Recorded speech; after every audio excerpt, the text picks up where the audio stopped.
ప్రశస్తమైన సన్నిధి మా మధ్య ఉంచారు తండ్రి. అర్హత లేదు, యోగ్యత లేదు, నీ సన్నిధిని నిలుచు దేవా. కృప మాత్రమే మాకు కలిగి ఉన్నది తండ్రి, అది చాలు దేవా. నీ సన్నిధిలో నిలిచేటువంటి కృప మాకు ఇచ్చావు తండ్రి. యోగ్యులము కానప్పటికీ, అర్హత లేనప్పటికీ నీ ప్రేమలో, నీ కృపలో మమ్మను పిలుచుకొనుచున్నావు తండ్రి. నీ సారూప్యతలోనికి, నీ సంపూర్ణతలోనికి, నీ మంచితనములోనికి, నీ ఫలములలోనికి అయ్యా ఈ పరిచర్యలను మమ్మును నీవే నడిపించమని యాజకుడవై, కాపరివై, అధ్యక్షుడవై, రాజువై నీవు నడిపించమని ప్రార్థన చేస్తున్నాము తండ్రి. అయ్యా నీ సన్నిధిలో ఉంటున్నాము, నీ కృపను అడుగుచున్నాము, నీ దయను అడుగుచున్నాము. పరిశుద్ధ ఆత్మదేవా, నీ కృప తప్ప ఏదియో లేదు నా తండ్రి, ఏదియో లేదు దేవా. నీ దయలో, నీ వాత్సల్యతలో నడిపించమని ప్రార్థన చేస్తున్నాము తండ్రి. అయ్యా నీ సహాయం అడుగుచున్నాము, నీ కృపను అడుగుచున్నాము. నీ అద్భుత కార్యములను, నీ మహత్కార్యములను నీ పరిచర్యలలో ప్రభువా ముందుకు నడిపించమని యేసు నామమున ప్రార్థిస్తున్నాము తండ్రి. ఆమెన్. హెబ్రీయులకు రాసిన పత్రిక 10వ అధ్యాయం 35వ వచనం. కాబట్టి మీ ధైర్యమును విడిచిపెట్టకుడి, దానికి ప్రతిఫలముగా గొప్ప బహుమానము కలుగును. మీరు దేవుని చిత్తమును నెరవేర్చిన వారై వాగ్దానము పొందు నిమిత్తము మీకు ఓరిమి కలిగి ఉండుట అవసరమై ఉన్నది. ఇక కాలము బహు కొంచెముగా ఉన్నది, వచ్చుచున్నవాడు ఆలస్యము చేయక వచ్చును. నా ఎదుట నీతిమంతుడైన వాడు విశ్వాసమూలముగా జీవించును గాని అతడు వెనుకకు తీసిన ఎడల అతని యందు నా ఆత్మకు సంతోషం ఉండదు. హల్లెలూయా. గత కొన్ని వారములుగా మనము దేవుని రాజ్యములో ఇంకా చూచుట, వినుట, ఇంకా తర్వాత మాట్లాడుటకి వెళ్ళలే. నెక్స్ట్ వెళ్దాం. ఏం పంచుకుంటూ వచ్చాను. నెక్స్ట్ దేవుని రాజ్యము. మనము చీకటి రాజ్యంలో నుండి ప్రతి వారము నేను సందేశం మొదలవ్వగానే అడుగుతా, గుర్తుపెట్టుకోండి. ఏమి గత వారంలో ఏమి విన్నామో ఈ వారంలో నేను ఖచ్చితంగా అడుగుతా.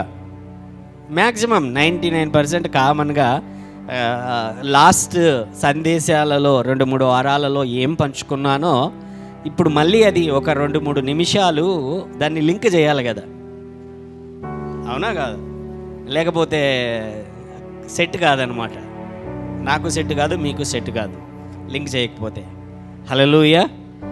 గత దాదాపుగా ఒక 3-4 నెలల నుంచి మనము ఏం ధ్యానించుకుంటూ వస్తున్నామంటే, దేవుని రాజ్యంలోనికి అడుగుపెట్టిన మనము దేవుని రాజ్యంలో నివసించడం ఎలాగా బోధించుకుంటూ వస్తున్నాం. అవునా? ఒక కంపెనీలోనికి కొత్తగా నువ్వు జాయిన్ అయినప్పుడు, ఒక బ్యాంకులోనికో ఒక కంపెనీలోనికినప్పుడు అక్కడ ఎలాగ ఉండాలో మనం నేర్చుకోవాలి. అవునా కాదా? నువ్వు ఒకప్పుడు ఒక విధానములో ఒక చోట బ్రతుకుతూ ఉంటివి, ఇప్పుడు దేవుని రాజ్యం అనేటువంటి చోటకు నువ్వు అడుగుపెట్టావు. దేవుని రాజ్యంలోనికి అడుగుపెట్టావు. అడుగుపెట్టిన తరువాత గతములో లాగానే పాత జీవితము, పాత చింతకాయ పచ్చడి, హల్లెలూయా, పాత మాటలు, పాత బ్రతుకు, పాత కొట్లాటలు, పాత ఆ గతమునకు సంబంధించినటువంటి చెడు జీవితమే ఇక్కడ కూడా దేవుని రాజ్యంలోనికి వచ్చిన తర్వాత కూడా కొనసాగించడానికి వీలు లేదు. ఆయన తన రూపములోనికి మార్చుకోవడానికి, తన సారూప్యములోనికి, సంపూర్ణతలోనికి, దేనిలోనికి? సంపూర్ణతలోనికి మార్చుకోవడానికి దేవుడు మనల్ని పిలుచుకున్నాడు. మత్తయి సువార్తలో 5-6 అధ్యాయాలలో అదే విషయాలే ఆయన రాసుకుంటూ వస్తున్నాడు. ఏంటంటే, నేను పరిపూర్ణుడనై ఉన్నాను గనక మీరును కూడా పరిపూర్ణులై లేదా సంపూర్ణులై ఉండుడి అని చెప్పి దేవుని వాక్యం సెలవిస్తున్నది.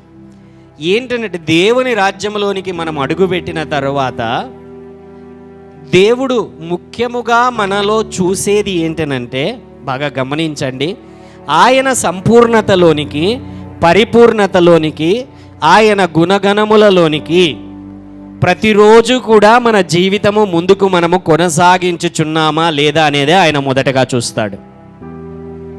హల్లెలూయా.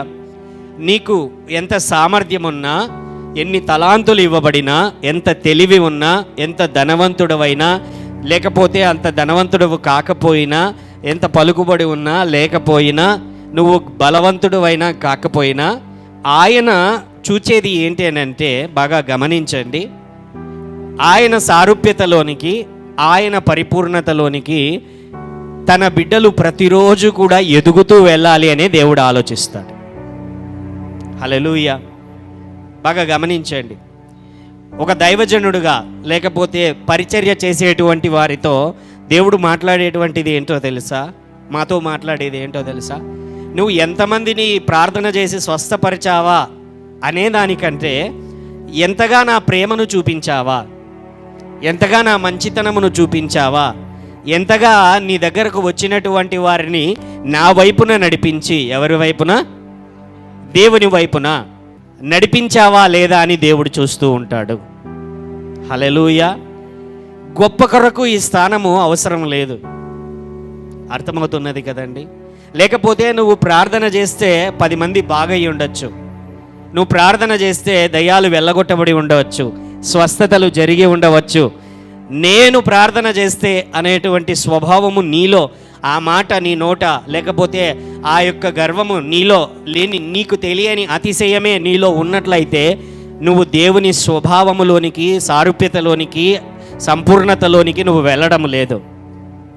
వాళ్ళకు అవసరమై ఉన్నది, నీ దగ్గరకు వచ్చారు, దేవుడు నిన్ను వాడుకున్నాడు, నన్ను వాడుకున్నాడు. హల్లెలూయా. కానీ ఆయన రూపములోనికి మనము ప్రతిరోజు కూడా మన జీవితము సాగాలి. ఆమేన్. అది నేర్పించాలనేదే నేను నిర్ణయించుకున్నటువంటిది.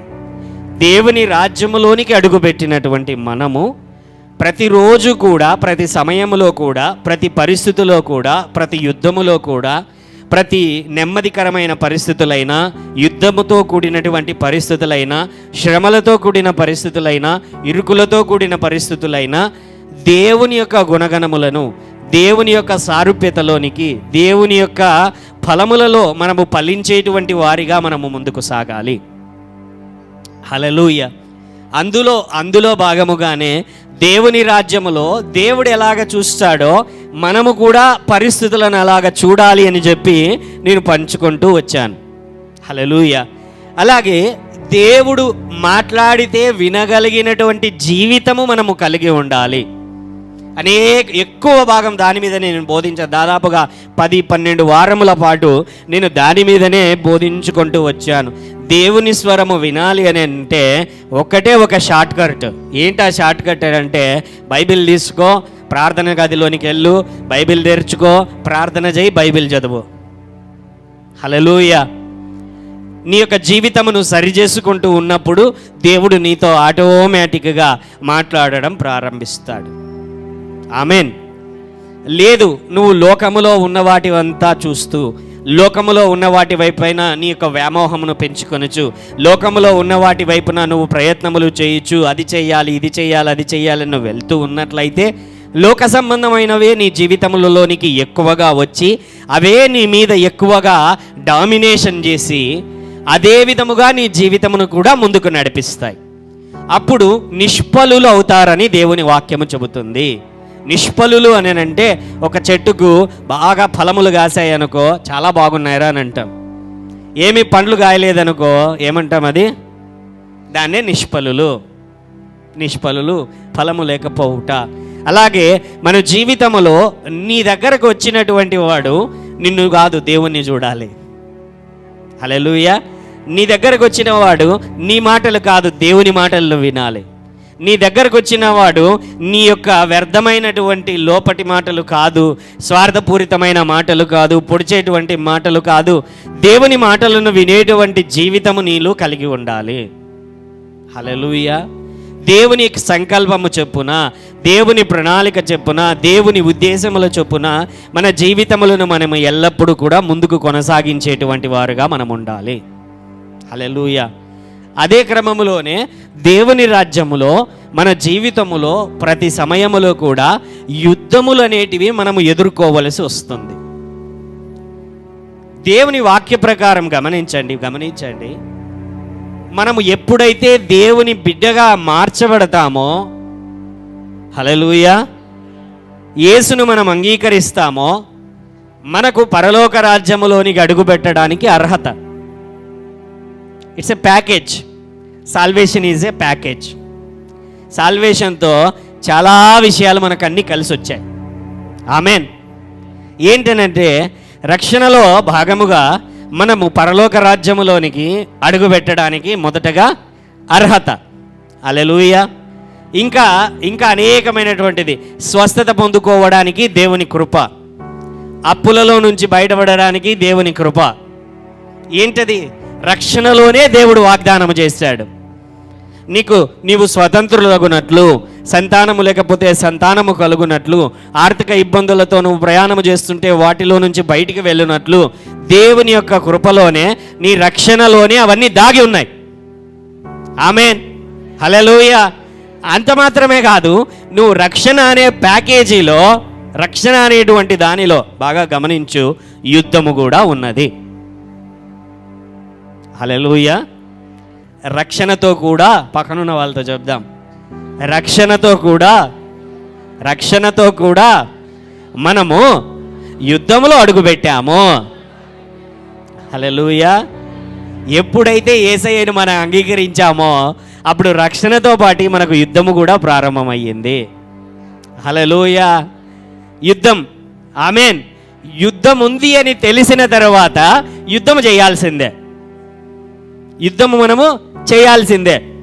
గురుగులు ఉన్నాయి అని తెలుసు, గురుగుల జోలికి వెళ్ళాము అని అంటే మనము కూడా పీకివేయబడతాము. కాబట్టి గురుగులు ఉన్నప్పుడు ఏ విధముగా యుద్ధము చేయాలో మనం చూసుకున్నాం. హల్లెలూయా. అలాగే కొన్ని సమయాలలో మౌనముగా ఎలాగ యుద్ధం చేయాలో కూడా మనము దేవుని రాజ్యములో మనము నేర్చుకుంటూ వచ్చాం. హల్లెలూయా.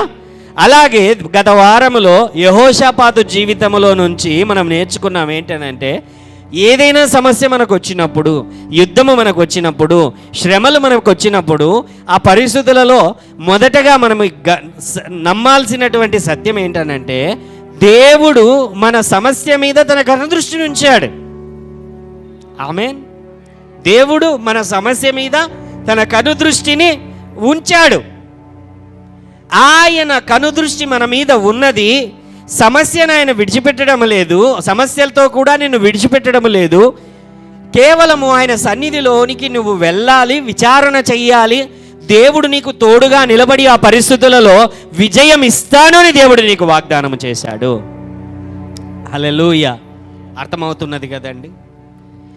కాబట్టి ఈ వారములో ఏంటనంటే, మనము నేర్చుకోబోయేటువంటిది ఏంటనంటే, యుద్ధములో మనకు చాలా అవసరమైనటువంటి ఒక సంగతి ఉన్నది. ఏంటనంటే అది నిబ్బరము. ఏంటది? నిబ్బరం. బైబిల్లో చాలా సందర్భాలలో ఈ మాటను ధైర్యము అనేటువంటి మాటతో రాయడం జరిగింది. కాన్ఫిడెన్స్ అని ఇంగ్లీషులో. కాన్ఫిడెన్స్ లేకపోతే ఎస్టాబ్లిష్డ్ కాన్ఫిడెన్స్, లేకపోతే టేకింగ్ స్టాండ్. నిబ్బరము. హల్లెలూయా. పక్కనున్న వాళ్ళతో మనం చెప్దాం ఈ మాట.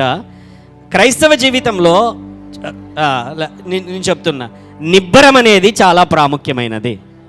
నిబ్బరము. హల్లెలూయా.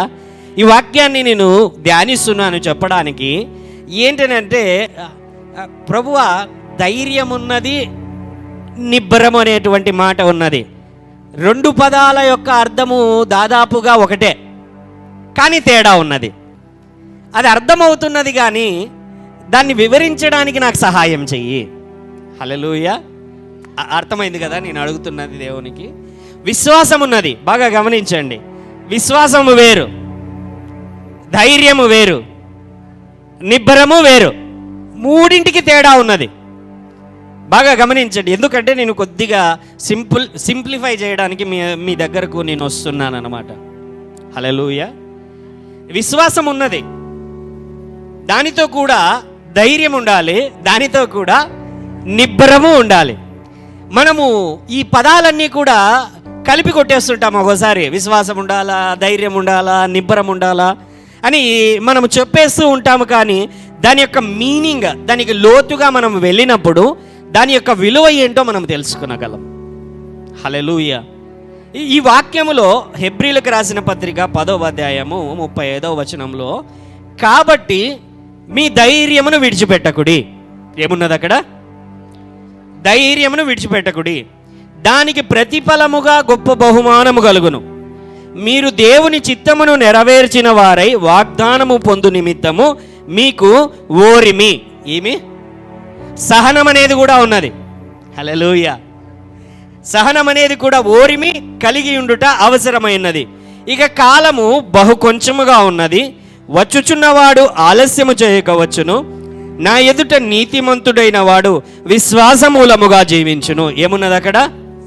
ఇదే మాటలోనే ధైర్యము కనబడుతున్నది, ఇదే మాటలోనే, ఇదే వాక్యములోనే సహనము కనబడుచున్నది, ఇదే మాటలోనే విశ్వాసము కనబడుచున్నది. హల్లెలూయా. బాగా గమనించి ఇంగ్లీష్లో దీనిని ఏమున్నదంటే 35వ వచనం గురించి, do not therefore fling away your fearless confidence.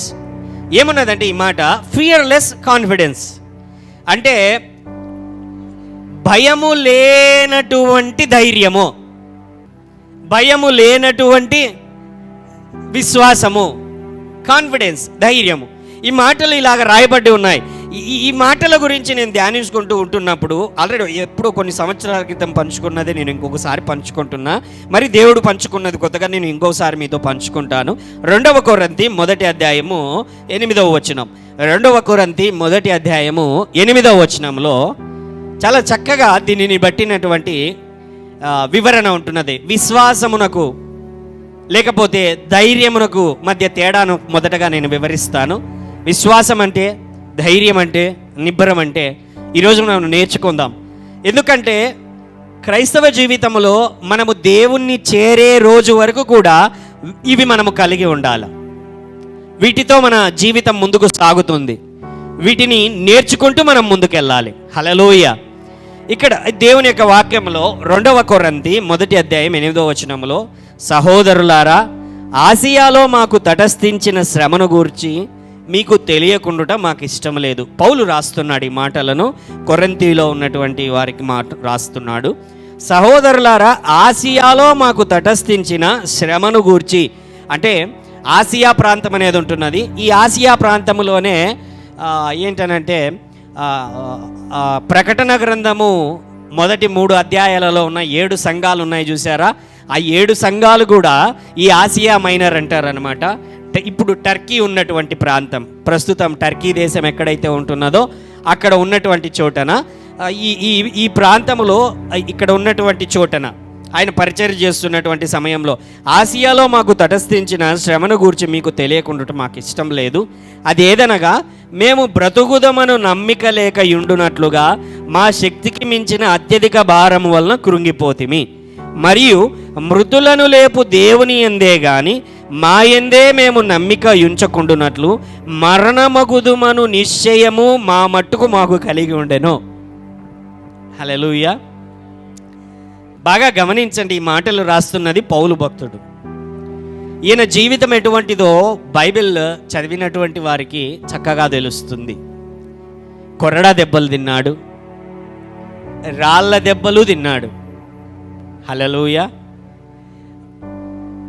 చెరసాలలో వేయపడ్డాడు, శ్రమల గుండా వెళ్ళాడు, మరణమయ్యేటువంటి చనిపోయాడు అని చెప్పి ఊర్లో నుంచి రాళ్లతో కొట్టిన తర్వాత చనిపోయాడు అని చెప్పి ఏం చేశారంటే ఊర్లో నుంచి తీసుకొని వెళ్ళి బయట పారేశారు. కనీసం ఆయనకు చేయాల్సిన బరియల్ కార్యక్రమం కూడా చేయకుండా బయటపడేశారు. ఆయనకి ఎన్నో అవమానాలు అనుభవించాడు. ఎన్నో సంవత్సరాలు జైల్లో ఉన్నటువంటి వ్యక్తి ఈ మధ్యకాలంలోనే దీనిని రాస్తున్నాడు. ఈ శ్రమలు అనుభవిస్తున్నటువంటి సమయములలోనే, ఆ మధ్యలోనే రాస్తూ ఉండవచ్చు ఈ మాటను ఆయన. హల్లెలూయా. ఆయన రాస్తున్నాడు ఏంటంటే, ఇక్కడ వివరణ కూడా చక్కగా ఉన్నది. ఏంటంటే, మేము బ్రతుకుదమను నమ్మిక ఉండకుండానట్లుగా మా శక్తికి మించిన అత్యధిక భారము వలన ఈ పౌలు భక్తుడే అనేక అద్భుతాలు చేశాడు, సూచక కార్యాలు చేశాడు. అపోస్తలుల కార్యములో దయ్యములను వెళ్ళగొట్టాడు, రోగులను స్వస్థపరిచాడు, మంచి జ్ఞానము కలిగిన వాడు, తెలివి కలిగినటువంటి వాడు, దేవుని దూతలు తనతో మాట్లాడినటువంటి అనుభవాలు కలిగి ఉన్నవాడు, దేవుడే డైరెక్ట్గా కనపడి ఆకాశంలో కనపడి సౌలా సౌలా నన్ను ఎందుకు బాధించుచున్నావు అని చెప్పినటువంటి వ్యక్తి, బ్రతుకుట క్రీస్తే చావైతే లాభమే అని చెప్పినటువంటి వ్యక్తి, బ్రతుకుట క్రీస్తే చావైతే లాభమే. హల్లెలూయా. ఆ వ్యక్తి రాస్తున్నటువంటి మాటలు ఏంటి అంటే, అత్యధిక భారము వలన కృంగిపోతిమి. హల్లెలూయా. ఆయన రాస్తున్నాడు ఈ మాటలు బాగా గమనించండి. ఎంత శ్రమ గుండా ఆయన వెళ్ళి ఉంటే, ఎంత శ్రమ గుండా ఆయన వెళ్ళి ఉంటే ఈ మాటలు రాస్తాడు చూడండి. ఇక్కడ మనకు కనబడేది ఏంటి అని అంటే, బాగా గమనించండి, మృతులను లేపు దేవుని యందే గాని మా యందే మేము నమ్మిక ఉంచకుండునట్లు మరణమగుదుమను నిశ్చయము మా మట్టుకు మాకు. మేము చనిపోవడం గ్యారంటీ అనుకున్నాం, మా పని అంతా అయిపోయింది అనుకున్నాం. హల్లెలూయా. ముగిసిపోయింది, అయిపోయింది, ఇంకా జరగాల్సింది ఏమీ లేదు, ఇక మరణమే, ఇక అంతమే, ఇక ఎండింగే, ఇక నష్టమే అనుకునేటువంటి పరిస్థితులలో వారు ఉంటున్నారు. హల్లెలూయా. బాగా గమనిస్తున్నారంటే దేవుని మాటలు, మీరు దేవుని మాటలు, దేవుని వాక్యం చెప్పేటప్పుడు జాగ్రత్తగా మనసు పెట్టి మనం వినాలి. అటు ఇటు తిరగక, అటు ఇటు మాట్లాడక మనం జాగ్రత్తగా మనము వినాలి. హల్లెలూయా. ఇక్కడ ఏం చెబుతున్నాడంటే, బ్రతుకుదమను నమ్మకము లేక మరణమగుదమను నిశ్చయత. ఆమెన్. అయిపోయింది, నా కథ అయిపోయింది, ఇక చేయడానికి ఏమీ లేదు, అవకాశం ఏమీ లేదు, ఇక ముగిసిపోయింది, నా పని అయిపోయింది అనేటువంటి పరిస్థితి అక్కడ కనబడుతున్నది. ఆ సమయంలో అతడు చెప్పినటువంటి మాటలు ఏంటో తెలుసా? జీవింపజేయగలిగినటువంటి తండ్రి మీద తప్ప మా మీద ఏ విధమైనటువంటి నమ్మకం కూడా మాకు, చచ్చిపోతామనే నమ్మకం మా ఆలోచన ప్రకారం ఆలోచించినట్లయితే ఉన్న పరిస్థితులన్నింటినీ, అక్కడ జరుగుతున్న శ్రమలను, మమ్మల్ని చంపడానికి వస్తున్నటువంటి వ్యక్తులను, అక్కడ జరుగుతున్నటువంటి ప్రయత్నిస్తున్నటువంటి శత్రువులు చేస్తున్న ప్రయత్నములను చూచుకున్నట్లయితే మరణము తథ్యం అయితే. హల్లెలూయా. ఏం జరుగుతున్నదంటే ఆయన చెబుతున్నటువంటి మాట, మా యందు మేము నమ్మకం ఉంచుకొనలేదు, కానీ దేవుని పైననే మేము నమ్మకం ఉంచాము. హల్లెలూయా. పౌలు జీవితంలో నుంచి ఇక్కడ నేర్చుకోవాల్సినదండి. చాలామంది కొన్ని శ్రమలు రాగానే, కొన్ని ఇబ్బందులు రాగానే, కొన్ని మాటలు భార్యాభర్తల మధ్య, కుటుంబాలలో రాగానే, వ్యాపారములలో రాగానే, ఉద్యోగములలో రాగానే, పరిస్థితులలో రాగానే, ఆర్థిక పరిస్థితులు కావచ్చు, కుటుంబ పరిస్థితులు కావచ్చు, ఆరోగ్య పరిస్థితులు కావచ్చు, రాగానే చాలామంది దేవుణ్ణే విడిచిపెట్టి వెళ్ళిపోయినటువంటి వారు ఉంటున్నారు, దేవునిని దూషించేటువంటి వారు ఉంటున్నారు, దేవుని పైన నెపములు, దేవుని పైన నిందలు మోపి, నా జీవితం ఇలాగా అవ్వడానికి కారణము నీవే, నా పరిస్థితులలో ఈ పరిస్థితులన్నీ జరగడానికి కారణము నువ్వే, నా బ్రతుకిలాగా అవ్వడానికి కారణం నువ్వే, ఇంకా నిన్ను నమ్ముకున్నటువంటి తర్వాతనే నా జీవితంలోనికి అనేకమైనటువంటి శ్రమలు వచ్చాయి, నిన్ను నమ్ముకోక మునుపే. హల్లెలూయా. నిన్ను నమ్ముకోక మునుపే బాగుండా, నిన్ను నమ్ముకున్నటువంటి తర్వాతనే నాకు ఇవన్నీ వచ్చాయి. హల్లెలూయా. ఎందుకు ఈ మాటలు చెబుతున్నానంటే, మన జీవితములలో యుద్ధములు ఉన్నవి, యుద్ధములు అనేటివి ఎదురైనప్పుడు పౌలు ఇక్కడ ఏం చేస్తున్నాడో చూడండి. మరణమగుదమను నిశ్చయత మాకు ఉండెను, అయినప్పటికీ దేవుని పైన నేను నమ్మకము ఉంచుకొని ఉన్నాను. హల్లెలూయా. సమస్తము నష్టపోయినటువంటి పరిస్థితులలో ఉంటూ ఉన్నా కూడా యేసయ్య చెప్పుచున్నటువంటి మాట ఏంటి? యేసయ్య మనం ఎలాగ ఉండాలని ఆయన కోరుకుంటున్నాడో తెలుసా? మనలో ఆయన సారూప్యత, ఆయన యొక్క సంపూర్ణతలోనికి మనం ఎలాగ వెళ్ళగలమో తెలుసా? అయ్యా, అన్ని పోగొట్టుకున్న, అన్ని పరిస్థితులు వ్యతిరేకముగా ఉన్నా, అయ్యా బ్రతుకుట క్రీస్తే, చావైతే లాభమే, నా మట్టుకైతే బ్రతుకుట నేను నీ కొరకే యేసయ్యా. హల్లెలూయా. రాత్రి బైబిల్ చదువుతున్నాను అనమాట. బైబిల్ చదువుతున్నప్పుడు రూతు గ్రంథమును ధ్యానిస్తూ ఉన్నాను. చదవాలనిపించి చదువుతూ ఉన్నాను. చదువుతూ ఉన్నప్పుడు ఏంటి అనంటే, రూతు జీవితంలో జరిగినటువంటి సంఘటనలు సాధారణమైనవే. ఏమైందంటే, సింపుల్గా చెప్పాలనంటే, రూతును బట్టి మాట్లాడుతున్నాను, నయోమి స్టోరీ మాట్లాడటం లేదు నేను. ఓన్లీ రూతును బట్టే. భర్త చనిపోయాడు. ఏమైంది? భర్త చనిపోయాడు. ఆ తర్వాత వాళ్ళ అత్త చెప్పింది, వెళ్ళి నువ్వు మీ పుట్టినింటికి వెళ్ళి అమ్మ ఇంకొక పెళ్లి చేసుకోపో, నీ జీవితము సెట్ చేసుకో అని చెప్పింది. ఆమె, లేదత్త, నువ్వు ఎక్కడుంటే నేను అక్కడ ఉంటా, నువ్వు ఎవరిని పూజిస్తే, ఎవరిని వెంబడిస్తే నేను వాళ్ళను వెంబడిస్తాను. హల్లెలూయా. ఆ తర్వాత ఆమె వచ్చింది. దేవుని మహాకృప ఏంటనంటే, ఆమె మంచితనాన్ని చాలామంది చూశారు. ఆమె మరణమైన, తన భర్త మరణమైన చూసిన తర్వాత తన మంచితనాన్ని చూసి ఏం జరిగింది? వివాహము అయిపోయింది, అంతే. హల్లెలూయా. నేను అడిగాను అనమాట దేవునికి, ప్రభువా ఇక్కడ ఏంటి అనంటే, చాలా సింపుల్ థింగ్, చాలా చిన్న విషయమే అది, సాధారణమైన విషయమే ఈ దినాలలో. లేకపోతే గతంలో కూడా ఎవరైనా మరణించినటువంటి తర్వాత ఇంకొకరి చూసుకొని వివాహం చేసుకోవడము, లేకపోతే దేవుని వాక్యానుసారముగా ఏదైనా పరిస్థితులు వచ్చి విడిపోయినటువంటి సందర్భంలో ఇంకొకరిని పెళ్లి చేసుకోవడం చాలా చిన్న విషయమే కదండి. అది పెద్ద విషయం ఏమన్నా ఉన్నది అక్కడ? అరే, అంతగా ఆమెను ఎందుకు తీసుకొని వచ్చి రూతు గ్రంథమును బైబిల్లో దేవుడు అక్కడ ఉంచాల్సినటువంటి అవసరత ఏమొచ్చింది అనేటువంటి ఒక చిన్న ప్రశ్న వచ్చింది. హల్లెలూయా. దేవుడు చిన్నగా మాట్లాడుతూ వచ్చాడు. ప్రతి ఒక్క దేశములోనూ, ప్రతి ఒక్క ప్రాంతములోనూ, ప్రతి ఒక్క రాష్ట్రములోనూ, ప్రతి ఒక్క పరిస్థితులలోనూ చాలామంది జీవితాలలో ఇటువంటి పరిస్థితులు వస్తాయి. హల్లెలూయా. చాలా తరముల వెంబడి ఇప్పుడు అనుభవిస్తున్నాం, భవిష్యత్తులో అనేకులు అనుభవిస్తారు, గతంలో ఎంతోమంది అనుభవించారు. చిదిగిపోయినటువంటి జీవితములను నేను తిరిగి కట్టగలిగినటువంటి వాడనని తెలియజేయడానికే ఈ గ్రంథాన్ని నేను ఉంచాను. హల్లెలూయా. అర్థమవుతున్నదా అండి? ఏం చేసినది ఆమె? అమ్మ వాళ్ళ అత్తను వెంబడించింది. వాళ్ళ అత్త భోజనము చేసిన తర్వాత ఆమె భోజనము చేసింది. వాళ్ళ అత్తను గౌరవించింది. తన అత్త తన సమస్తాన్ని కోల్పోయి ఉంటే అత్తను వెంబడించింది. సమస్తాన్ని నేను కోల్పోవలసి వస్తుంది, కొత్త జీవితం ఆమెకు ఉన్నది అని తెలిసినా ఏం చేసినదంటే ఆమె, లేదు అత్త, నిన్నే వెంబడిస్తా, నీ దేవుణ్ణే నేను వెంబడిస్తా, నీ ప్రజలే నా ప్రజలు, నీ జనులే నా జనులు, నీ దేవుడే నా దేవుడు అని వెళ్ళి ఆమె పొలములో ఆ దినములలో ఏరుకుంటూ ఉంటున్నది. ఆ పనులన్నింటినీ ఏరుకుంటూ ఉన్నటువంటి సమయంలో బోయాజు అనేటువంటి ఒక బంధువుడు, ఆమెకు తెలియదు ఆమె కానీ బంధువుడు, అతడు వచ్చి ఆమెకు సహాయం చేస్తాడు. హల్లెలూయా. దాసురాలుగా వెళ్ళినటువంటి దానిని యజమానురాలుగా దేవుడు చేశాడు. హల్లెలూయా.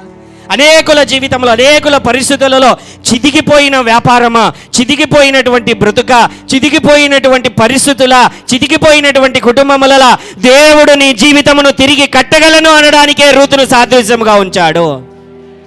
హల్లెలూయా. అన్నీ పోగొట్టుకున్నది.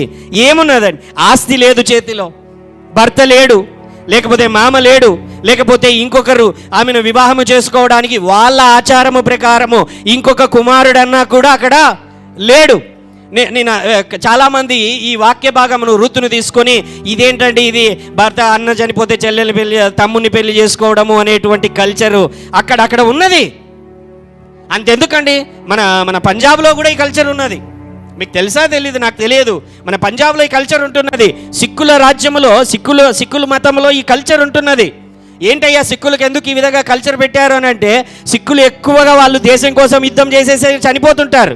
చనిపోయినటువంటి తర్వాత భార్య మిగిలిపోతుంది. భార్య మిగిలిపోయినటువంటి తర్వాత నెక్స్ట్ ఎవరు చేస్తారని అంటే అతని తమ్ముడు ఎవరైనా మిగిలి ఉంటే వాళ్ళు వివాహం చేసుకోవాలా, వాళ్ళ సంతానాన్ని కొనసాగించాలా, వాళ్ళ పిల్లల్ని కొనసాగించాలా. ఇప్పటికీ ఇండియాలో ఇది జరుగుతున్నది. మన కల్చర్ వేరు కానీ బైబిల్లో అలాగుంటున్నది. లోకంలో ఉన్నటువంటి వారికి బైబిల్లో ఉన్నటువంటి కొన్ని పరిస్థితులను తీసుకొని వచ్చి ఈ బైబిల్ ఏంటి ఇదే విధంగా చెబుతున్నది అనేటువంటి మాటలు అంటున్నారు, కానీ అలాగా కాదు. Hallelujah. Still it is in the Punjab, లేకపోతే ఆ సిక్కుల రాజ్యం, సిక్కుల వాళ్ళ కల్చర్లో ఉంటున్నటువంటి మాటలు ఇవి. మీకు తెలియకపోతే గూగుల్లో మీరు సెర్చ్ చేయండి, తెలుస్తుంది మీకు. హల్లెలూయా. చిదిగిపోయినటువంటి ఎందుకు అని అడిగాను.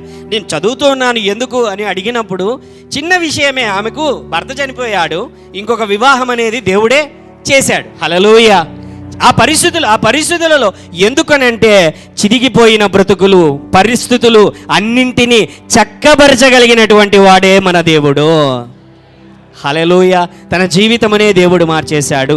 అటువంటి పరిస్థితులలో ఉంటున్న జీవితములను దేవుడు నమ్ము, నీ జీవితమును కూడా ఆయన మార్చగలడు.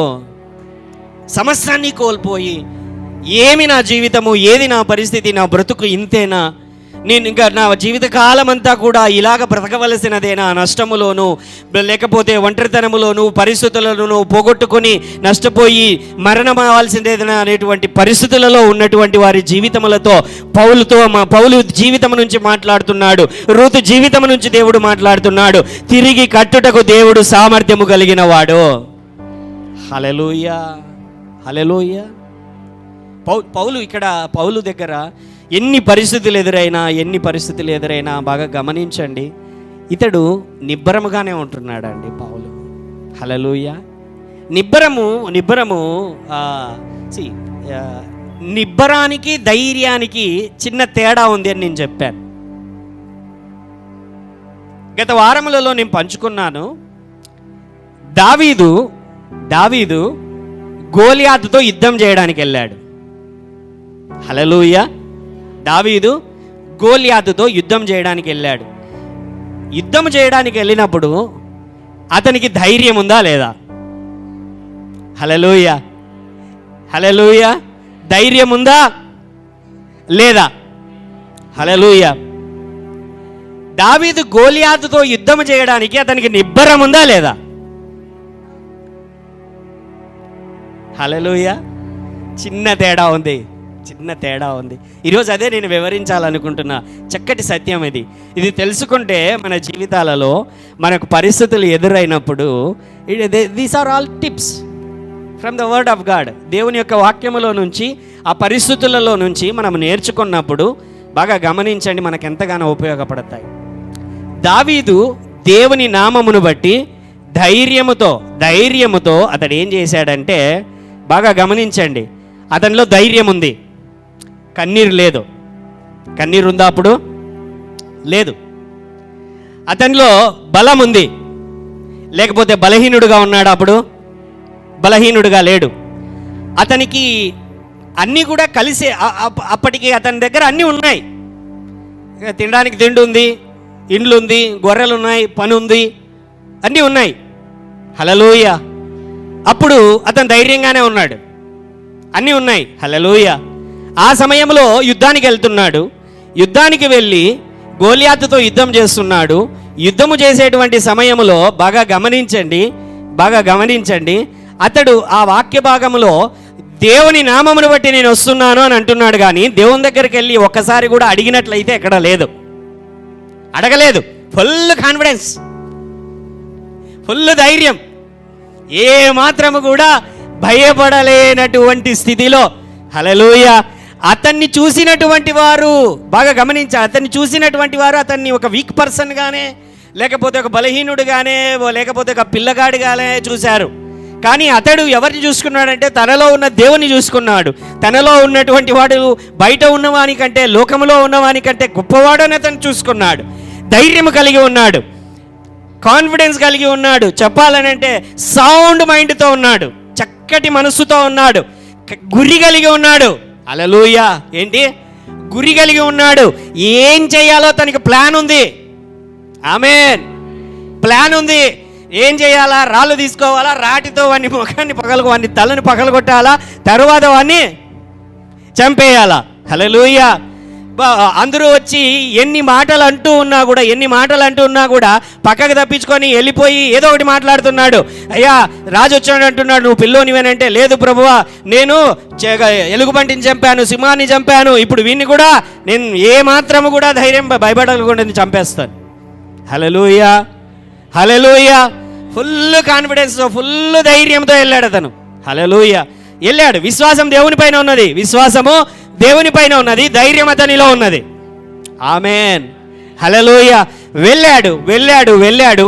ఒక్క దెబ్బకు గోలియాతును కూల్చాడు, విజయమును సాధించాడు. హల్లెలూయా, హల్లెలూయా. ఇప్పుడే అతని విశ్వాస ప్రయాణం మొదలైంది.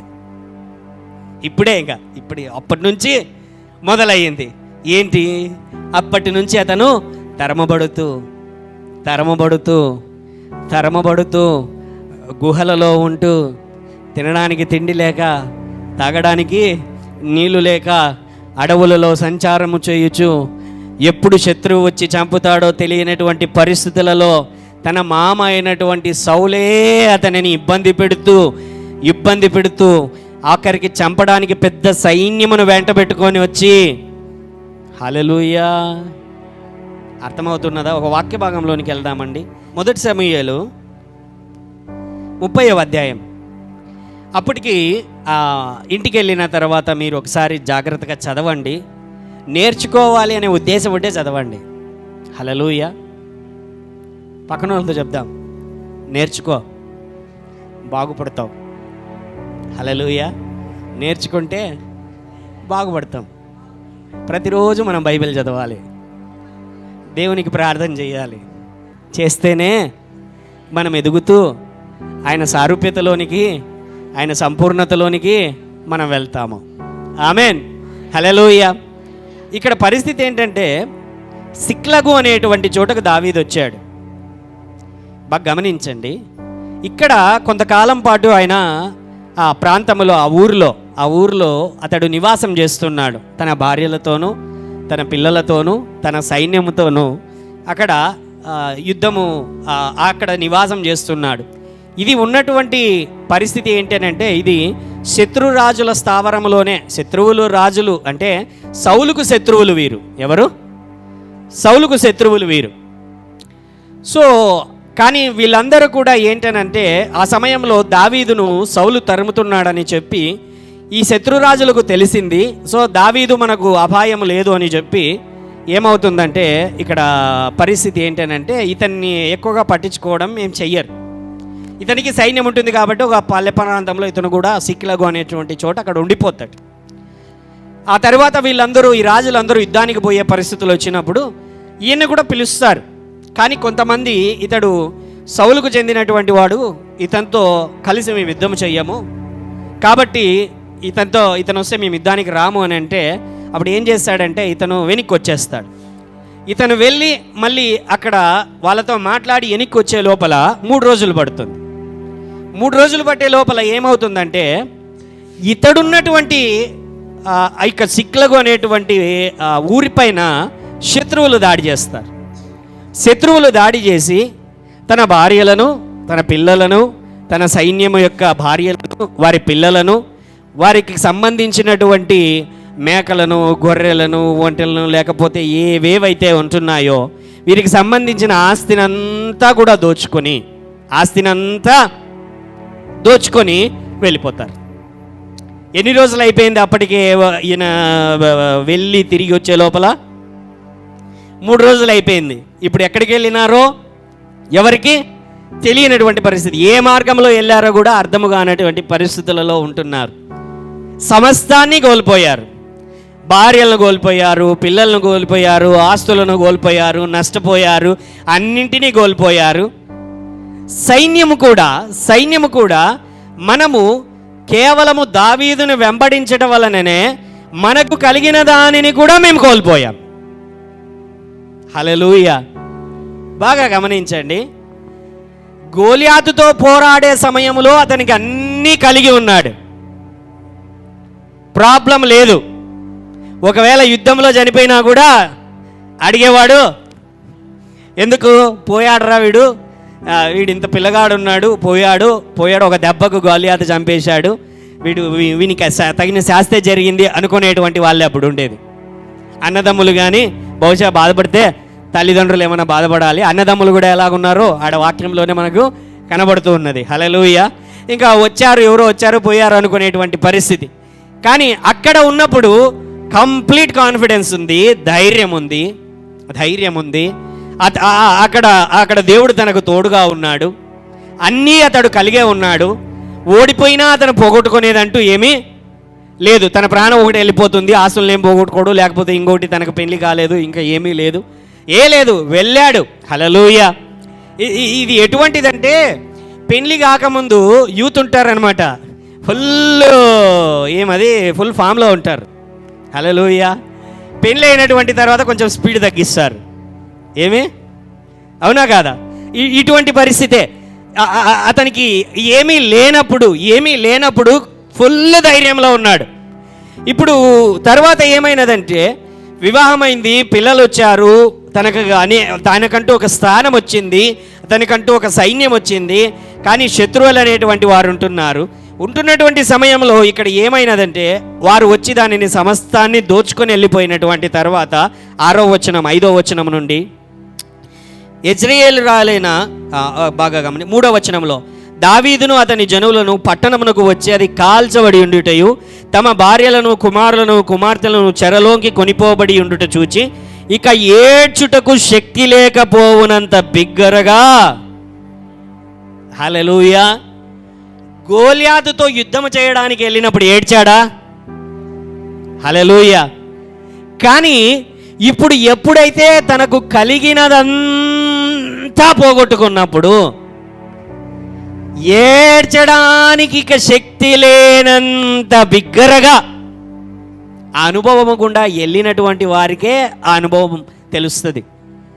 ఆమెన్. ఆ పరిస్థితుల గుండా వెళ్ళినటువంటి వారికే శక్తి లేనంతగా ఏడ్చేటువంటి పరిస్థితులు వెళ్ళినటువంటి వారికి అది తెలుస్తుంది. అది చెప్పినా కూడా అర్థం కాదు. ఓకే. సో శక్తి లేనంత బిగ్గరగా పోవునంత బిగ్గరగా ఏడ్చిరి. యెజ్రెయేలు రాలైన అహీనోయము కర్మేలేడైన నాబాలు భార్య అయిన అబీగయేలు అను దావీదు 2 భార్యలను చెరలోకి కొనిపోబడగా చూచి దావీదు మిక్కిలి దుఃఖపడెను. మరియు తమ కుమారులను బట్టి కుమార్తెలను బట్టి జనులందరికీ ప్రాణము విసికినందున రాళ్ళు రువి దావీదును చంపుదము రండని వారు చెప్పుకొనగా దావీదు హల్లెలూయా వెనక్కొచ్చాడు. అక్కడ ఉన్నటువంటి రాజులు నువ్వు యుద్ధంలో పోరాడడానికి వీలు లేదు, ఎందుకంటే నువ్వు యుద్ధంలో మా పక్షమును కాకుండా ఇంకొకరి శత్రుపక్షముగా వెళ్ళిపోయావనంటే మాకు పెద్ద దెబ్బ పడుతుంది, కాబట్టి వీఆర్ రిజెక్టింగ్ యూ. హల్లెలూయా. సరేలే ఇంకేం చేయడానికి ఏమీ లేదు అని చెప్పి తన ఇంటి దగ్గరికి వస్తే ఏమైనది అంటే మొత్తం అంతా కూడా ఊడ్చిపెట్టుకొని వెళ్ళిపోయారు. ఇక మిగిలినది ఎవరు? అతనికి తన సైన్యమే, తనతో పాటు ఉన్నటువంటి వారే సైన్యం. వీళ్ళందరూ కూడా నమ్మకముతో, ఎవరితో? నమ్మకముతో దావీదుని వెంబడించినటువంటి వారు. హల్లెలూయా. వీరు కూడా నీ వల్లనే ఇది అయిందని వెళ్ళిపోతున్నారా వెనుకకు? కాదు, రాళ్ళు తీసుకొని కొట్టడానికి లేచారు. Hallelujah. He lost everything. Hallelujah. ఇక్కడ ఈ వాక్యములో నుంచి నేను పంచుకుంటున్నానండి, ధైర్యానికి నిబ్బరానికి తేడా ఉన్నది. యుద్ధము ప్రారంభించేటప్పుడు బాగా వినండి, యుద్ధము ప్రారంభించేటప్పుడు మనకు ధైర్యం కావాలి. యుద్ధములో ఓటమి వచ్చినప్పుడు, ఇరుకులు ఎదురైనప్పుడు మనకు నిబ్బరము కావాలి. అర్థమైందా నేను చెబుతున్నటువంటి మాటలు? యుద్ధము ప్రారంభించడానికి మనకు ధైర్యం కావాలి, యుద్ధము కొనసాగించడానికి మనము నిబ్బరము కావాలి, నిలకడ కావాలి. హల్లెలూయా. చిన్న మాటనే ఇది, చిన్న మాటనే. కానీ మన జీవిత ప్రయాణములో, పరిస్థితులలో ముందుకు సాగేటువంటి సమయములో సమస్తాన్ని కోల్పోయినప్పుడు, యుద్ధము కొనసాగిస్తూ ఉన్నప్పుడు యుద్ధములో వెళుతూ ఉన్నప్పుడు, సమస్తాన్ని కోల్పోయినప్పుడు, అందరూ నిన్ను వ్యతిరేకించినప్పుడు, నిన్ను నిర్లక్ష్యము చేసినప్పుడు, అవమానపరిచినప్పుడు, నిన్ను రిజెక్ట్ చేసినప్పుడు, నిన్ను తక్కువ చేసి చూచినప్పుడు, నా అనుకున్నటువంటి వారే నీ మీద నీకు వ్యతిరేకముగా మాట్లాడినప్పుడు, సాక్ష్యము పలికినప్పుడు, నీకు వ్యతిరేకముగా వారి చేతులు పైకెత్తినప్పుడు, వారి మాటలు పైకెత్తినప్పుడు, వారి యొక్క చేతులు పైకెత్తి రాళ్ళెత్తడానికి కొట్టినప్పుడు, వారి నోటి మాటల ద్వారా, రాళ్ళ ద్వారా నిన్ను కొట్టడానికి ప్రయత్నించినప్పుడు, నీకు కావలసినది నిబ్బరము. హల్లెలూయా, నిబ్బరము. వెంటనే అప్పుడు వెళ్తున్నాడు దావీదు. చంపుదుము రండని వారు చెప్పుకొనగా, దావీదు తన దేవుడైన యెహోవాను బట్టి ధైర్యము తెచ్చుకొనెను. ఏం చేస్తున్నాడు ఆయన? యెహోవాను బట్టి. అక్కడ చక్కటి మాట ఏంటో తెలుసా? నిబ్బరం. అన్నీ పోగొట్టుకున్నప్పుడు, ఏమీ లేనప్పుడు, నువ్వు ఒకనివే ఉన్నప్పుడు నీకు ధైర్యం ఆటోమేటిక్గా వస్తుంది. హల్లెలూయా. అన్నీ పోగొట్టుకొని, అన్నీ పొందుకున్నటువంటి తర్వాత నువ్వు పోగొట్టుకునే స్థితిలో, నువ్వు పోగొట్టుకున్నప్పుడు, అవన్నీ నీకు ఎదురైనప్పుడు నీకు కావలసినది నిబ్బరము. ఒకవేళ ఈ మాటలు వింటున్న నీవు బహుశా యుద్ధములో లేకుండా ఉండవచ్చు, లేదా ఇప్పటికే నీ జీవితంలో యుద్ధముల గుండా వెళ్ళి ఉండవచ్చు, లేదా భవిష్యత్తులో నువ్వు వెళ్ళేటువంటి పరిస్థితులు వచ్చినప్పుడు నీకు ఉపయోగపడుతుందని ముందుగానే దేవుని వాక్యం నీతో చెబుతున్నది. హల్లెలూయా. పరిస్థితులు నీకు వ్యతిరేకముగా వెళ్ళినప్పుడు, పరిస్థితులు నీకు వ్యతిరేకముగా వచ్చినప్పుడు గమనించండి, మన ఈ నిబ్బరం అనేది ఒక రోజులో వచ్చేది కాదు. ధైర్యం అనేది ఒక రోజులో వచ్చేటువంటిది కాదు. ప్రతిరోజు దేవునిలో, మనము దేవుని రాజ్యములో ప్రతిరోజు దేవునితో గడుపుతూ మనము తెచ్చుకునేది. It will not come in a single day. అది ఒక్క రోజులో నీ జీవితంలో నీకు వచ్చేటువంటిది కాదు. నీకు నీ జీవితంలో పెద్ద యుద్ధములు ఏవైనా వస్తున్నాయా అని అంటే గమనించు, అంతకు ముందుగానే దేవుడు నిన్ను సిద్ధపరుస్తూ ఉంటాడు అనే సత్యాన్ని కూడా నువ్వు తెలుసుకోవాలి. హల్లెలూయా.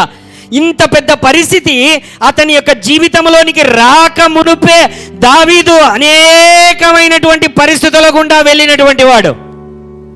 ఆ పరిస్థితుల గుండా వెళ్ళాడు కాబట్టి అంత గొప్ప పరిస్థితులు అతని జీవితంలోనికి ఎదురైనా, బాగా గమనించండి, అంత గొప్ప పరిస్థితులు అతని జీవితంలోనికి ఎదురైనా నిబ్బరముగా మళ్ళీ ఎక్కడికి వెళ్ళాడో తెలుసా? తన దేవుని దగ్గరికే వెళ్ళి అడుగుతున్నాడు. హల్లెలూయా. ఇట్లాంటి పరిస్థితులలో అంత తేలికైన విషయం కాదండి. దేవుని దగ్గరికి వెళ్ళి కూర్చొని అక్కడ చేస్తున్న పని ఏంటంటే, దేవుడైన యెహోవాను బట్టి ధైర్యం తెచ్చుకునేను. పిమ్మట దావీదు ఏఫోదు తెమ్మని యాజకుడగు అహీమెలెకు కుమారుడైన అబ్యాతారుతో చెప్పగా, అబ్యాతారు ఏఫోదును దావీదు వద్దకు తీసుకొని వచ్చెను. నేను ఈ దండును తరిమిన ఎడల దాని కలుసుకొందునా అని యెహోవా యుద్ధ దావీదు విచారణ చేయగా, యెహోవా, తరుము, నిశ్చయముగా నీవు వారిని కలుసుకొని తప్పక నీ వారిని అందరినీ దక్కించుకొందువని సెలవిచ్చెను. కాబట్టి దావీదు అతని యుద్ధనున్న 600 మందియు బయలుదేరి బేసోరు వాగుమట్టుకు రాగా, వారిలో 200 మంది వెనుక దిగు విడువబడిరి. హల్లెలూయా. అక్కడ జరుగుతున్నటువంటిది దేవుని దగ్గరికి వెళ్ళండి. ఏం చేస్తున్నాడు అప్పుడు? దేవుని దగ్గరికి వెళ్ళి, హల్లెలూయా, దేవుని దగ్గరికి వెళ్ళి ఏం చేస్తున్నాడు ఆయన? ఇదేనా నువ్వు నాకు చేసేది? సమూయేలు పంపించినావు కదా, మంచిగా ఆయిల్ అనాయింటింగ్ చేసావు, నిన్ను రాజుని చేస్తానన్నావు. హల్లెలూయా. ఆ తర్వాత గోలియాతు దగ్గరికి పోతే తోడుగా ఉండి, కనీసం నేను యుద్ధానికి 3 రోజులు పోతున్నాను కదా, పొయ్యే కంటే ముందుగా అన్నా కూడా నాకు ముందుగానే సిగ్నల్ ఇవ్వవా? ముందుగా అన్నా చెప్పుంటే నేను ఇక్కడే ఉండిపోయింది కదా. హల్లెలూయా. మనముంటే వేసే ప్రశ్నలండి ఇవన్నీ, అవునా కాదా? పిలుచుకున్నావే, పేరు పెట్టి పిలిచానన్నావే, సొత్తు అన్నావే, మర్చిపోయావా అప్పుడే నన్ను? చెయ్యి విడిచిపెట్టేసావా? అంటే నేను ప్రార్థన చేస్తాంటే నా ప్రార్థన పైన మొర నేను పెడుతూ ఉంటే నువ్వు వినడం లేదా? ఎందుకు ఆలస్యం చేస్తున్నావు? నన్ను పట్టించుకోవడం లేదు కదా, నన్ను విడిచిపెట్టేశావు కదా. ఎన్నోసార్లు మన నోట నుండి దేవుని ఎదుట వచ్చినటువంటి మాటలు రాలేదా వచ్చాయా? ఒకసారి కూడా రాలేదా? రాలేదు అని అంటే మీ అంత పరిశుద్ధులు ఎవరు లేరు ఇంకా భూమిపైన. మీ అంత విశ్వాసపరులు ఎవరు లేరు. హల్లెలూయా. గమనిస్తున్నారా నేను చెబుతున్నటువంటి మాటలు? దావీదు కూడా తన యొక్క కీర్తనలలో చాలా చోట్ల దొరుకుతాడు. ప్రభా విడిచిపెట్టేసావా నన్ను, ఎటుకన్నా ఎగిరిపోతే బాగుండు, నేను పక్షికి రెక్కలు కట్టుకొని ఎగిరిపోయినట్లు ఈ పరిస్థితుల్లో నుంచి నేను ఎగిరిపోతే బాగుండు ప్రభువా. నాతో పాటు ఉన్నటువంటి వారే నన్ను మోసం చేశారు, నా తట్టలో భోజనం చేసినటువంటి వారే నన్ను వెనుపోటు పడిచారు ప్రభువా. నా మాట నీకు వినడం లేదా? ఎన్నాళ్ళు వెనుక ఎందుకు? హల్లెలూయా. ఆ పరిస్థితుల గుండా వెళ్ళినా కూడా దావీదు నిబ్బరమును విడిచిపెట్టలేదు. హల్లెలూయా. నేర్చుకోవాల్సినటువంటి సత్యం అండి మన జీవితంలో ఈ రోజున. ఆ పరిస్థితుల గుండా నువ్వు వెళ్తూ ఉంటున్నా బాగా గమనించు, నిబ్బరమును మాత్రము వదిలిపెట్టవద్దు. సమయము ఆలస్యమవుతుంది, పోరాటములు అధికమవుతాయి. నీవు అనుకున్నటువంటి మార్గములలో విజయము రాకపోయి ఉండవచ్చు. నువ్వు చేసినటువంటి ప్లాన్ అది ఫెయిల్ అయి ఉండవచ్చు. లేకపోతే ఎవరో చేసినటువంటి తప్పులను, భారమును, సమస్యను నువ్వు అనుభవిస్తూ ఉండవచ్చు. నీ చుట్టూ ఉన్నటువంటి వారు నిన్ను గేలి చేస్తూ నీ ఎదుట మాత్రము మంచిగా మాట్లాడుచు నీ వెనుక వెళ్ళి నీ మీద అనేకమైనటువంటి చెడు మాటలు రూమర్స్ని కలుగజేస్తూ నీ మీద అనేకమైన వ్యర్థ మాటలు మాట్లాడుతూ ఉండవచ్చు. Don't leave your confidence. నీ ధైర్యమును నీవు విడిచిపెట్టవద్దు, నీ నిబ్బరమును నీవు విడిచిపెట్టవద్దు. తగిన కాలమందు పంట కోయునట్లు. హల్లెలూయా. ఒక వాక్య భాగంలోనికి వెళ్దాం. దేవుని యొక్క వాక్యములో అదే హెబ్రీ 10వ అధ్యాయం 35వ వచనంలో, మీ ధైర్యమును విడిచిపెట్టకుడి, దానికి ప్రతిఫలముగా గొప్ప బహుమానము కలుగును, మీరు దేవుని చిత్తమును నెరవేర్చిన వారై. ఏముంటున్నది? దేవుని చిత్తమును ఎలా నెరవేర్చారండి? దేవుని చిత్తమును నెరవేర్చడం అంటే విశ్వాసముతో నిలకడగా నిబ్బరముగా ఆ వాక్యమును పట్టుకొని ముందుకు సాగడమే దేవుని చిత్తమును నెరవేర్చుట. హల్లెలూయా. దేవుని చిత్తము నెరవేర్చబడుట అంటే, ఇంకొకసారి చెబుతున్నాను నేను, జాగ్రత్తగా వినండి. దేవుని చిత్తము నెరవేర్చుట అని అంటే ఆ వాక్యము, దేవుడిచ్చిన వాగ్దానము నెరవేర్చబడు వరకు నిబ్బరముతో, నిలకడతో, విశ్వాసముతో, ధైర్యముతో, నమ్మకముతో, సహనముతో ముందుకు సాగడమే దేవుని యొక్క చిత్తమును నెరవేర్చడము. హల్లెలూయా. ఇంకొకసారి చెబుతున్నాను, మన లోతునకు అది నాటబడాలని నెమ్మదిగా చెబుతున్నాను. విశ్వాసముతో, నమ్మకముతో, ధైర్యముతో, నిబ్బరముతో, సహనముతో, ఓపికతో, ఓరిమితో దేవుడిచ్చిన వాక్యము నెరవేర్చే సమయము వరకు ముందుకు సాగడమే దేవుని చిత్తము నెరవేర్చబడుట. హల్లెలూయా. అనేకమైన పరిస్థితులు, ఇరుకులు, ఇబ్బందులు, నష్టములు, ఓటములు సమస్తము పక్కకు పోయినను సరే నిలకడతో, నిబ్బరముతో ముందుకు సాగడమే దేవుని యొక్క చిత్తమును నెరవేర్చుట. ఆమేన్. దేవుని వాక్యం, మీరు దేవుని చిత్తమును నెరవేర్చిన వారై వాగ్దానము పొందు నిమిత్తము మీకు ఓరిమి కలిగి ఉండుట అవసరమై ఉన్నది. ఇక కాలము బహు కొంచెముగా ఉన్నది, వచ్చుచున్నవాడు ఆలస్యము చేయకవచ్చును. నా ఎదుట నీతిమంతుడైన వాడు విశ్వాసమూలముగా జీవించును, కానీ అతడు వెనుక తీసిన ఎడల అతని యందు నా ఆత్మకు. ఇన్ ద బ్యాటిల్, ఒకవేళ దావీదు తను వెనుకకు తీసి ఉన్న ఎడల, బాగా ఆలోచించండి, వెనకడుగు వేసి ఉన్న ఎడల ఈరోజు దావీదు గురించి మనం మళ్ళీ మాట్లాడుకునేది అంటూ ఉండదు. హల్లెలూయా.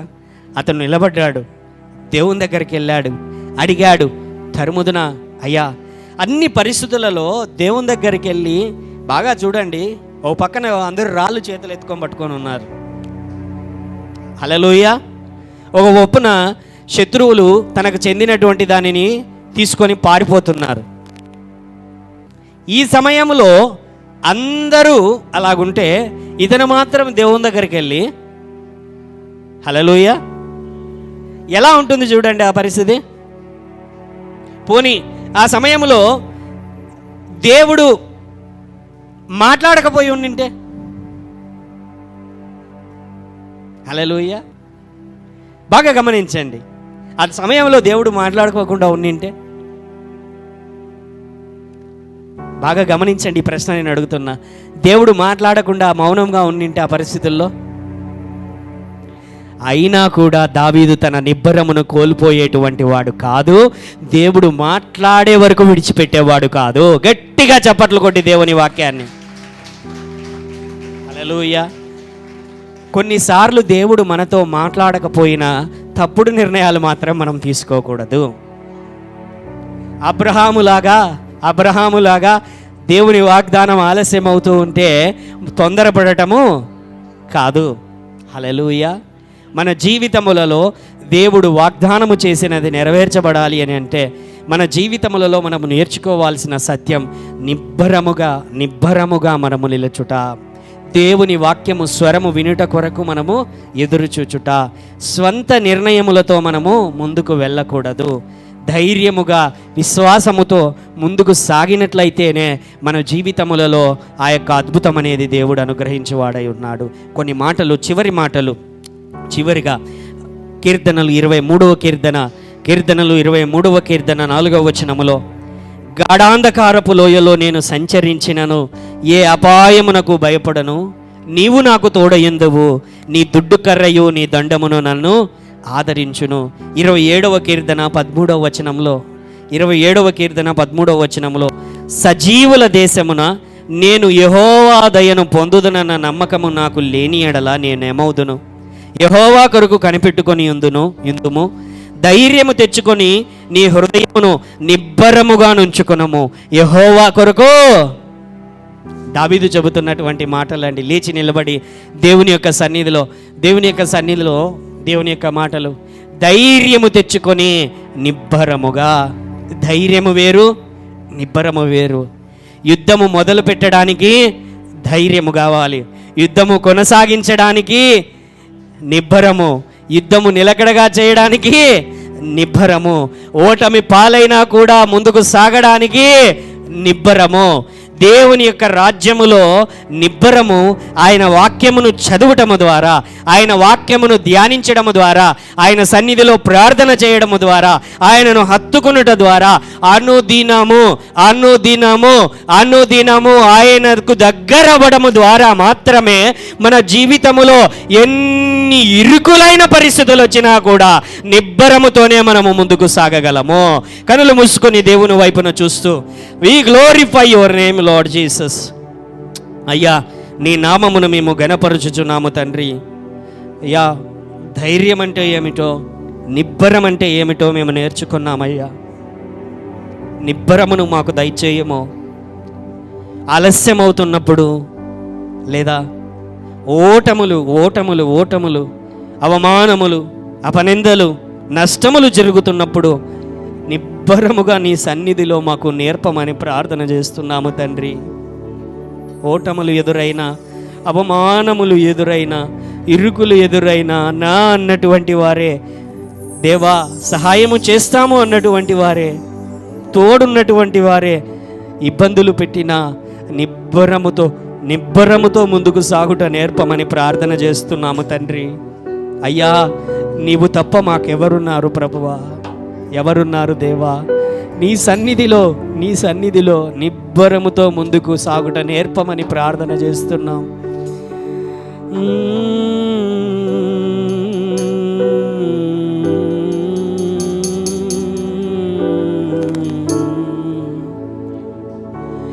యేసయ్యా,